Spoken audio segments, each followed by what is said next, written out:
Hello అండి, అందరికీ నమస్తే, గుడ్ మార్నింగ్. ఈనాడు, ఆంధ్రజ్యోతి, సాక్షి ఈ మూడిట్లో వచ్చే ముఖ్యమైన విషయాలు ప్రతిరోజు కూడా ఒక 10 నిమిషాల పాటు చూసుకున్నాం.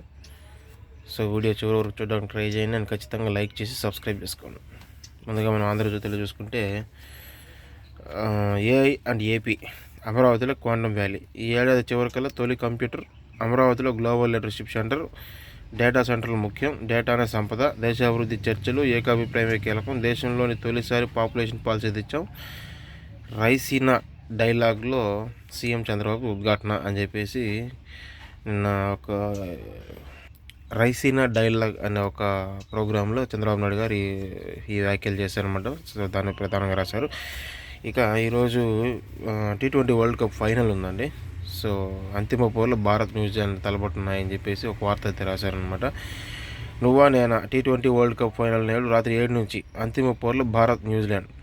సో సొంత గడ్డపై T20 వరల్డ్ కప్ నెగ్గి సరికొత్త చరిత్ర సృష్టించాలని డిఫెండింగ్ ఛాంపియన్ భారత్ పట్టుదలతో ఉండగా తొలిసారి టైటిల్ను ముద్దాడాలని న్యూజిలాండ్ తహతహలు ఆడుతుంది అని చెప్పేసి ఒక వార్త అయితే రాశారనమాట.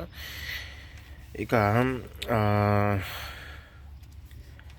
ఆంధ్రజ్యోతిలో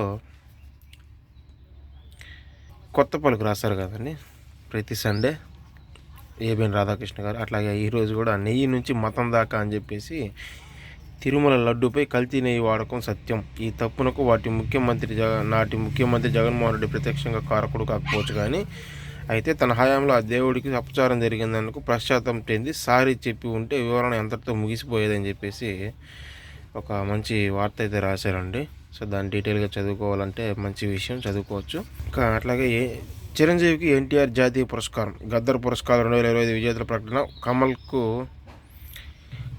అట్లాగే కమల్ గారికి పైడి జయరాజ్ అవార్డు అంట. ఉత్తమ నటుడు నాగ చైతన్య, ఉత్తమ నటి రష్మిక మందన, ఉత్తమ చిత్రం రాజు వెడ్స్ రాంబాబు అని చెప్పేసి నిన్న ఈ గద్దర్ పురస్కారాలు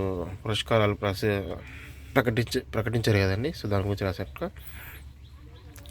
అట్లాగే గణపతి లొంగిపోండి, పూర్తిగా ఉచిత వైద్య చికిత్స అందిస్తాం, మిగిలిన మావోయిస్టులు అంతా జనంలోకి రావాలి, లొంగిపోయిన వారికి ఇల్లు, ఆరోగ్య భద్రతా కార్డు, ఆత్మగౌరవంతో బతికే వారికి వాతావరణం కల్పిస్తాం, కేసులు ఎత్తివేతపై ఉన్నత స్థాయి కమిటీ వేస్తాం, రాజకీయాల్లోకి వస్తే సంతోషంగా ఉంటామని చెప్పేసి రేవంత్ రెడ్డి గారు నిన్న ఈ వ్యాఖ్యలు చేశారనమాట. మావోయిస్టులు అందరూ లొంగిపోండి, ప్రజా జీవితాన్ని అంగీకరించండి అని చెప్పేసి టీసీఎం ముందు 130 మంది లొంగిపోవటంటండి. సో అట్లాగే నిన్న 130 మంది మావోయిస్టులు లొంగిపోయారంట. పరుగు పాయ తెలంగాణ, ఏపీ విజయ బ్రాండ్ నెయ్యి కల్తీ, ఇందులో వెజిటబుల్ ఆయిల్ రసాయనాలు, గుజరాత్లోని డైరీలో తయారు చేసే అమ్మకాలు, టీ డైరీ సమైక్య చైర్మన్ అమిత్ రెడ్డి ఆరోపణలంట. జగన్ ప్రభుత్వంలో ఫ్రాంచైజీ హక్కులు ప్రైవేట్కు, బ్రాండ్ పేరు దుర్వినియోగం చేసిన యాజమాన్యం అని చెప్పేసి ఒక కల్తీ గురించి ఇంకో కల్తీ జరిగిందనమాట. దాని గురించి రాశారండి. ఇక ఈనాడులో చూసుకుంటే గల్ఫ్ దేశాలకు ఇరాన్ క్షమాపణలు, వాటిపై దాడులు చేయము, అక్కడి నుంచి జరిగితే మాత్రం ఊరుకోబోమని ప్రకటన, ఇరాన్ లొంగిపోయిందని ట్రంప్ ఎద్దేవా, టెహరాన్ బీరుపై అమెరికా, ఇజ్రాయెల్ బాంబుల వర్షం, దుబాయ్ ఎయిర్పోర్ట్పై ఇరాన్ డ్రోన్ల దాడి, పశ్చిమాసియాలో ఆరని యుద్ధ జ్వాలలు. యాక్చువల్గా ఏంటంటే ట్రంప్కి పిచ్చి పట్టిందండి. సో అటువంటి వ్యక్తి ఒక అమెరికన్ ప్రెసిడెంట్ అయితే పాపం వాళ్ళు లేని అవస్థలు పడుతున్నారు అనమాట. ఇరాన్ ఏం చెప్పిందంటే, మా మీద దాడులు చేయకపోతే మీ మీద కూడా చేయము, మా మీద దాడులు చేసేదానికి మీ యొక్క భూభాగం ఇవ్వకండి, మేము కూడా మీ మీద దాడి చేయమని చెప్పేసి అలా ప్రకటిస్తే ఈయనేమో నాకు లొంగిపోయింది అని చెప్పేసి పిచ్చి పిచ్చి వార్తలు అయితే రాయిస్తున్నాడు. నిజానికి ట్రంప్ చేస్తున్న ఒక దారుణమైన పని ఏంటంటే, అలాగే ఇజ్రాయెల్ వీళ్ళిద్దరూ ఇరాన్ పైన ఎక్కడ పడితే అక్కడ బాంబులు వేసి చిన్నపిల్లలతో సహా చంపేస్తున్నారండి. సో దానికంతా వాళ్ళు ఖచ్చితంగా మూల్యం చెల్లించుకోవాల్సిందే. ఇక్కడ చూడండి, ఇరాన్పై ఇజ్రాయెల్ దాడిలో ప్రాణాలు కోల్పోయిన తన 2 ఏళ్ల కుమారుడి అంత్యక్రియల సందర్భంగా టెహరాన్లో విలపిస్తున్న ఓ వ్యక్తి అంట. చూడండి, తన 2 ఏళ్ల కుమారుడు చనిపోయాయంటే ఆయన ఎత్తి చూపిస్తున్నాడు. కనీసం బుద్ధి జ్ఞానం ఉండాలి. రాజకీయాలతో సంబంధం లేకుండా అసలు ఏమీ తెలియదు, జియో పాలిటిక్స్ గురించి అసలు ఎవరికి ఏమీ తెలియదు, కానీ గుడ్డిగా అమెరికన్ సపోర్ట్ చేస్తారు కొంతమంది. జియో పాలిటిక్స్ గురించి తెలుసుకోండి, జియో పాలిటిక్స్ చాలా ఇంట్రెస్ట్గా ఉంటాయి, అలాగే తెలుసుకొని కామెంట్ చేస్తే బాగుంటుంది. ఏమీ తెలియదు, జై అమెరికా అంటారు, లేదా జై ఇజ్రాయెల్ అంటారు, లేదా జై ఇరాన్ అంటారు. జియో పాలిటిక్స్ గురించి తెలిసిన వ్యక్తులు కామెంట్ చేస్తే బాగుంటుందండి. అట్లాగే ముప్పును ఎదుర్కోవడానికి జనాభా నిర్వహణ ఏఐ మాదిరి జనాభా సమతుల్యం గురించి చర్చించుకోవాలి. 25 ఏళ్ల క్రితం కుటుంబ నియంత్రణను ప్రోత్సహించాం. ఏపీలో డ్రోన్ అంబులెన్స్లకు కసరత్తు. రైజీనా డైలాగ్ వేదికపై సీఎం చంద్రబాబు నాయుడు ఉద్ఘాటన. డ్రోన్ అంబులెన్స్ అంట. డ్రోన్ అంబులెన్స్ కాదు కానీ ముందు గవర్నమెంట్ హాస్పిటల్ అన్ని వసతులు కరెక్ట్గా ఉన్నాయో లేదో చెక్ చేయండి. ఇక గణపతి లొంగిపోతే రక్షణ బాధ్యత మాదే. తెలంగాణ సీఎం రేవంత్ రెడ్డి వెల్లడి. ఆయన సమక్షంలో 130 మంది మావోయిస్టులు లొంగిపాటు, 124 ఆయుధాలు అప్పగింత.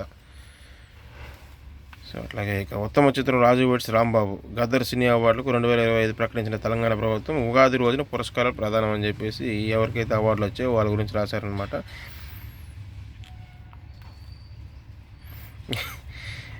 ఇక్కడ ఒక ఇది సంగతి కార్టూన్ చూడండి. ఉమెన్స్ డే గ్రీటింగ్స్ చెబుతూ బిజీగా ఉంటే మధ్యలో నీ డిస్టర్బెన్స్ ఏంటి అని చెప్పేసి ఆయన ఉమెన్స్ డే కంగ్రాచులేషన్స్ చెప్తున్నంట ఫోన్లో అందరికీ. ఇంట్లో వాళ్ళ ఆవిడేమో ఇల్లు తుడుస్తూ అటువంటి పనులు చేస్తుందంట ఆ రోజు కూడా. సో దాన్ని వెటకారంగా వేశారు బొమ్మ. అట్లాగే ఇంకా సాక్షిలో చూసుకుంటే సాక్షిలో ఈరోజు కొంచెం వార్తలు బాగున్నాయండి. అందుకే ఈరోజు కొంచెం ఒక 4 నిమిషాలు ఎక్స్ట్రా చదవాల్సిందే. సో ముందుగా నేషనల్ అంశాలు చూసుకుంటే రాష్ట్రపతిని అవమానించడం సిగ్గుచేటు. రాష్ట్రపతి ముర్ము పర్యటనకు హాజరు కాకుండా బెంగాల్ ప్రభుత్వం అవమానించిందని ప్రధాని మోదీ ధ్వజమెత్తారంట. యాక్చువల్గా ఏంటంటే దీని మీద మమతా గారు స్పందించారు, దాన్ని పక్కన వేశారనమాట. బెంగాల్లో విభజించే కుట్ర, పశ్చిమ బెంగాల్లో ముక్కలు చేసేందుకే ఎస్ఐఆర్ తర్వాత కూడా ఓటర్ల పేరు తొలగిస్తున్నారని సీఎం మమతా మండిపడ్డారంట అండి. అయితే ఇక ఈ వార్త ఉంది కదా, రాష్ట్రపతిని అవమానించడం సిగ్గుచేటు అని. సో నిన్న రాష్ట్రపతి పర్యటన ఉంటే ఆ పర్యటనకి అధికార వర్గాలు, మంత్రులు కానీ మామూలుగా ప్రోటోకాల్ ప్రకారం మినిస్టర్స్ కానీ లేదంటే సీఎం కానీ రావాలి. సో వాళ్ళు ఎవరు రాకపోగా ఆ ప్రోగ్రాం కూడా పర్మిషన్ ఇవ్వలేదంట. సో ఈమెమంటుందంటే రాజకీయం చేయడం కోసమే వాళ్ళు ఈ పర్యటన పెట్టారని ఏమంటుంది. సో వీళ్ళేమో రాష్ట్రపతికి గౌరవం ఇవ్వలేదని చెప్పేసి మాట్లాడుతున్నారు. సో చూద్దాం ఎక్కడి వరకు వెళ్తుందో. భారతీయులు మంచి నటులు మేము చెప్పినప్పుడల్లా ఆడుతారు అంటూ అమెరికా ఆర్థిక మంత్రి స్కాట్ వ్యాఖ్యానించారంట. చూడండి, ఇంత వెటకారంగా మాట్లాడితే కనీసం మన విశ్వగురువు అయిన ప్రధానమంత్రి గారు ఏం మాట్లాడకుండా ఫోటోలకి పోజులు ఇచ్చినట్టు సైలెంట్గా ఉన్నారండి. సో ఏం చదువుతాం. అట్లాగే ఇప్పుడు నేపాల్కి కొత్తగా ప్రధానమంత్రి రాబోతున్నారండి. హోలీని ఓడించిన బాలేంద్ర షా. నేపాల్కు 4 సార్లు ప్రధానిగా సేవలు అందించిన కేఎస్పి శర్మ ఓలీని కాఠ్మాండు మాజీ మేయర్ 35 ఏళ్ల బాలేంద్ర షా ఓడించారని చెప్పేసి ఇక్కడ రాశారనమాట. ఇక నేడు T20 ప్రపంచ కప్ ఫైనల్ అహ్మదాబాద్లో జరిగే తుది పోరులో డిఫెండింగ్ ఛాంపియన్ భారత్ న్యూజిలాండ్ తలపనుంది. గెలిస్తే 3వసారి వరల్డ్ కప్ నెగ్గిన తొలి జట్టుగా భారత్ నిలుస్తుందంట అండి. అలాగే అతడు కోరాఫ్ ఆమె భార్య గెలిపిస్తూ ఉంటుంది, భర్త విజేత అవుతుంటారు. కొందరు విజేతలు ఉమెన్స్ డే సందర్భంగా తమ జీవిత భాగస్వామి గురించి చెప్పిన విశేషాలు ఇవి అని చెప్పేసి ఒక వార్త అయితే రాశారంట. ఇంకా కబ్జాల గీతం సర్కారు తాళం. 5,000 కోట్ల విలువైన భూమిని కొట్టేసిన విశాఖ టీడీపీ ఎంపీ భరత్. ఆక్రమిత భూమిని అంతటిని చదును చేసేందుకు బరి తెగింపు. ఇప్పటికే చురుగ్గా లెవలింగ్ పనులు. ప్రభుత్వ భూములంటూ పాతిన బోర్డు పీకేసిన వైనం. ప్రభుత్వ పెద్దల బెదిరింపులతో జీవీఎంసీలో క్రమబద్ధీకరణ తీర్మానం అని చెప్పేసి ఒక గీతానికి సంబంధించిన ఆస్తుల గురించి ఒక గొడవ ఉంది కదా, సో దాన్ని రాశారనమాట. ఇక భారీగా పెరిగిన గ్యాస్ ధరలు. గృహ వినియోగ సిలిండర్పై 60 రూపాయలు, వాణిజ్య కనెక్షన్ల నుంచి 115 రూపాయలు పెంపు. 11 నెలల్లో 2 సార్లు పెరుగుదల.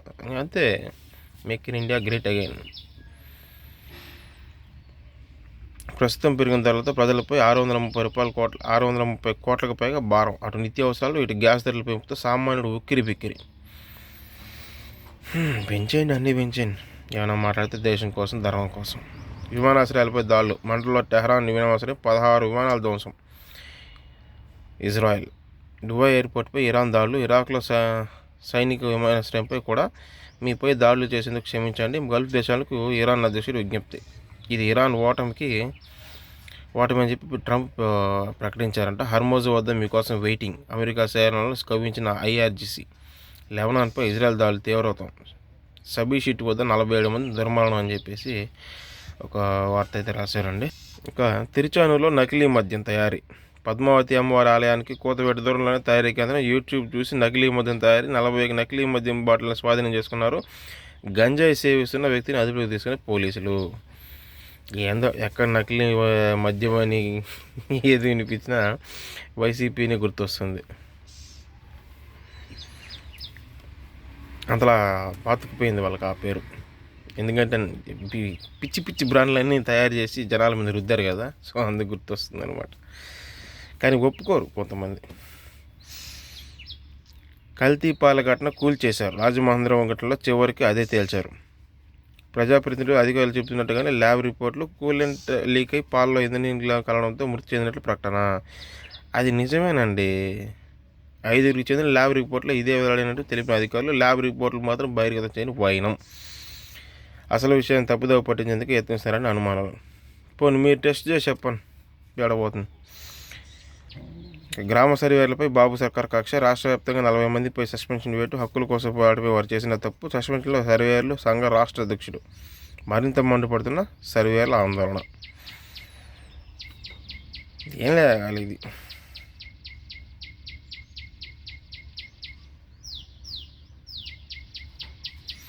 ఇక చిరంజీవి ఎన్టీఆర్ జాతీయ అవార్డు.